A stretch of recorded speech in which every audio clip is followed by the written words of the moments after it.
त्वमेव माता च पिता त्वमेव बन्धुश्च सखा त्वमेव विद्या द्रविणं त्वमेव सर्वं मम देव।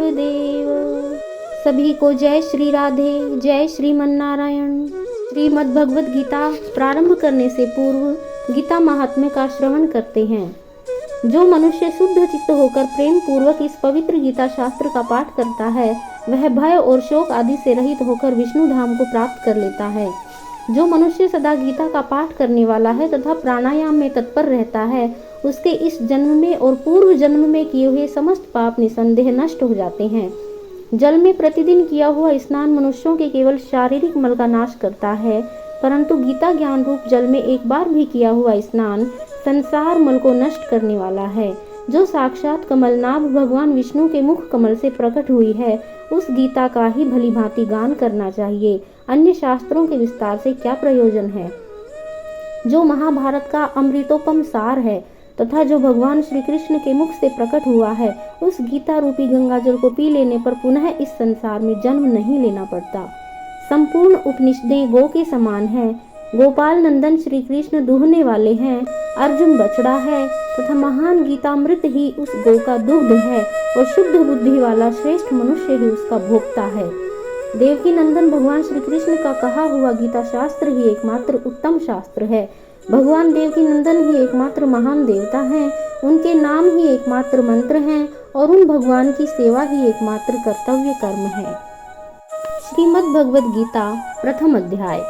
धृतराष्ट्र बोले, हे संजय, धर्म भूमि कुरुक्षेत्र में एकत्रित युद्ध की इच्छा वाले मेरे और पांडु के पुत्रों ने क्या किया।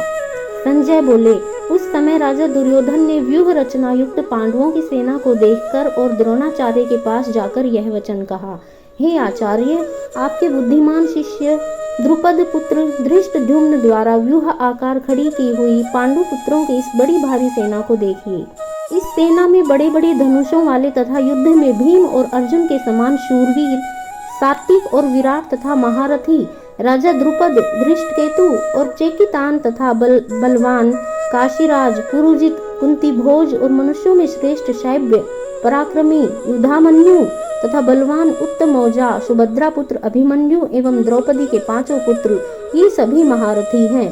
हे ब्राह्मण श्रेष्ठ, अपने पक्ष में भी जो प्रधान है उनको आप समझ लीजिए। आपकी जानकारी के लिए मेरी सेना के जो सेनापति हैं उनको बतलाता हूँ।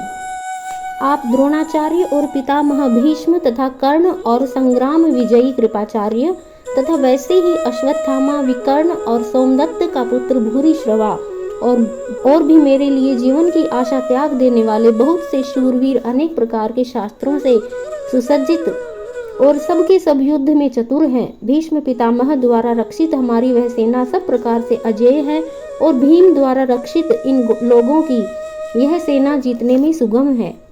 इसलिए सब मोर्चों पर अपनी अपनी जगह स्थित रहते हुए आप लोग सभी निसंदेह भीष्म पितामह की ओर से रक्षा करें। पितामह भीष्म की ही सब ओर से रक्षा करें। कौरवों में वृद्ध बड़े प्रतापी पितामह भीष्म ने उस दुर्योधन के हृदय में हर्ष उत्पन्न करते हुए उच्च स्वर से सिंह की दहाड़ के समान गरजकर शंख बजाया। इसके पश्चात शंख और नगारे तथा ढोल, मृदंग और नरसिंगी आदि बाजे एक साथ ही बज उठे। उनका वह शब्द बड़ा भयंकर हुआ।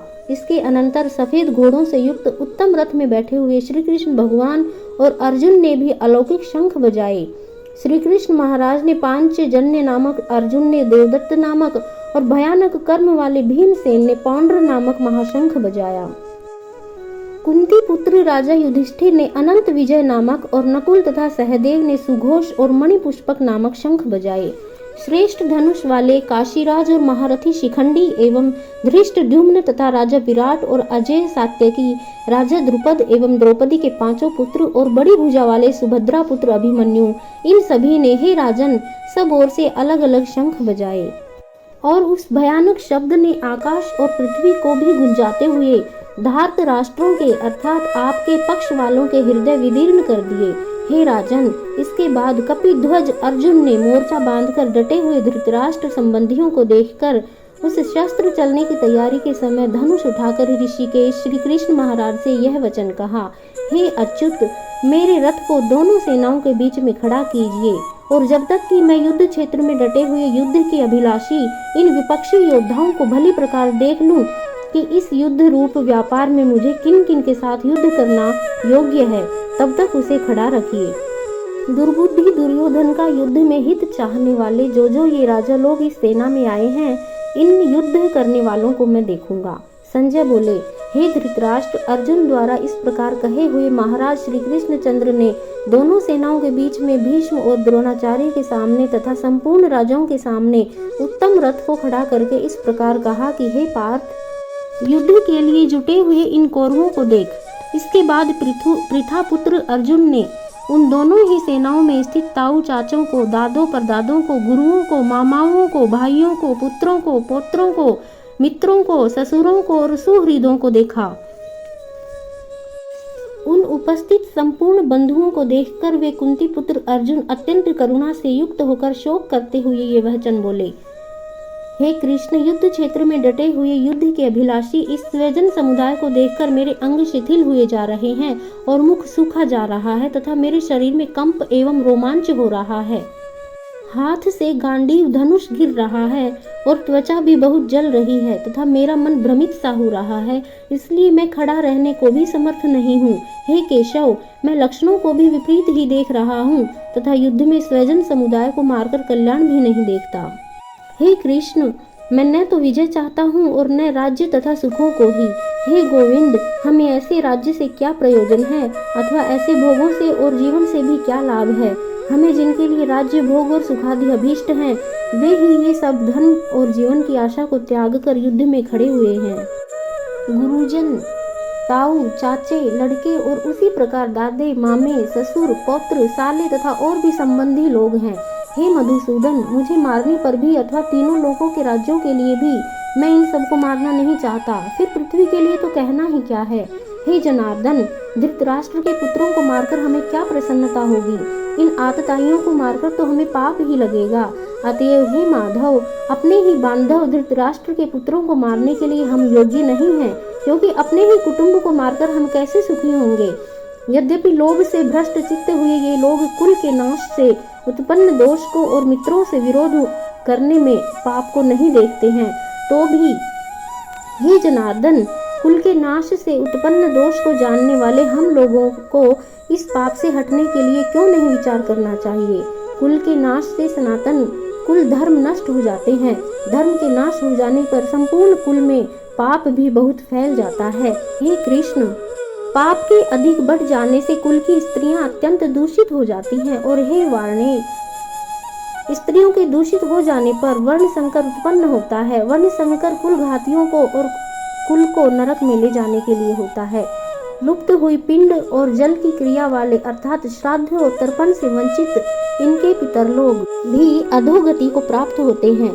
इन वर्ण संकर कारक दोषों से कुल घातियों के सनातन कुल धर्म और जाति धर्म नष्ट हो जाते हैं। हे जनार्दन, जिनका कुल धर्म नष्ट हो गया है, ऐसे मनुष्यों का अनिश्चित काल तक नरक में वास होता है, ऐसा हम सुनते आए हैं। हाँ शोक, हम लोग बुद्धिमान होकर भी महान पाप करने को तैयार हो गए हैं और राज्य और सुख के लोभ से स्वजनों को मारने के लिए उद्यत हो गए हैं। यदि मुझ शस्त्र रहित एवं सामना न करने वाले को शस्त्र हाथ में लिए हुए धृतराष्ट्र के पुत्र रण में मार डालें तो वह मारना भी मेरे लिए अधिक कल्याणकारक होगा। संजय बोले, रणभूमि में शोक से उद्विग्न मन वाला अर्जुन इस प्रकार कहकर बाण सहित धनुष को त्याग कर रथ के पिछले भाग में बैठ गया। इति श्री श्रीमद् भगवद गीता रूपी उपनिषद एवं ब्रह्म विद्या तथा योग शास्त्र विषयक श्री कृष्ण और अर्जुन के संवाद में अर्जुन विषाद योग नामक प्रथम अध्याय। श्री भागवती भगवान की है आरती, पापियों को पाप से है तारती, पापियों को पाप से है तारती। श्री भागवती भगवान की है आरती, पापियों को पाप से है तारती, पापियों को पाप से है तारती। ये अमर ग्रंथ ये मुक्ति पंथ ये पंचम वेद निराला, नव ज्योति जलाने वाला। ये अमर ग्रंथ ये मुक्ति पंथ ये पंचम वेद निराला, नव ज्योति जलाने वाला। हरि नाम यही हरि धाम यही, हरि नाम यही हरि धाम यही, जग के मंगल की आरती। पापियों को पाप से है तारती, श्री भागवती भगवान की है आरती।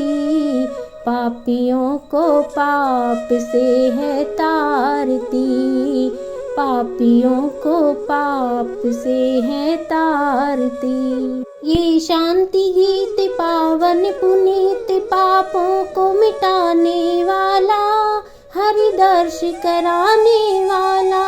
ये शांति गीत पावन पुनीत पापों को मिटाने वाला, हरि दर्श कराने वाला। ये सुख करनी ये दुख हरनी, ये सुख करनी ये दुख हरनी, श्री मधुसूदन की आरती। पापियों को पाप से है तारती, श्री भागवती भगवान की है आरती। पापियों को पाप से है तारती, पापियों को पाप से है तारती। ये मधुर बोल जग फंद खोल, सन्मार्ग दिखाने वाला, बिगड़ी को बनाने वाला। ये मधुर बोल जग फंद खोल, सन्मार्ग दिखाने वाला, बिगड़ी को बनाने वाला। श्री राम यही घनश्याम यही, श्री राम यही घनश्याम यही, प्रभु महिमा की आरती।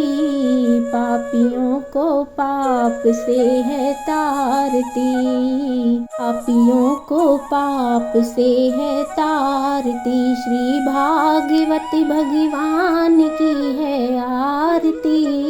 पापियों को पाप से है तारती, पापियों को पाप से है तारती। श्री भागवती भगवान की है आरती। पापियों को पाप से है तारती, पापियों को पाप से है तारती, पापियों को पाप से है तारती।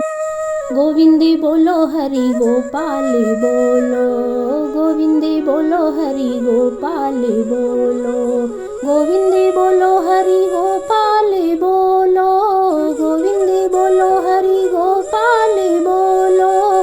राधा रमण हरि गोविंद बोलो, राधा रमण हरि गोविंद बोलो, गोविंद बोलो हरि गोपाल बोलो, गोविंद बोलो हरि गोपाल बोलो। राधा रमण हरि गोविंद बोलो, राधा रमण हरि गोविंद बोलो, गोविंद बोलो हरि गोपाल बोलो, गोविंद बोलो हरि गोपाल बोलो। जय जय श्री राधे।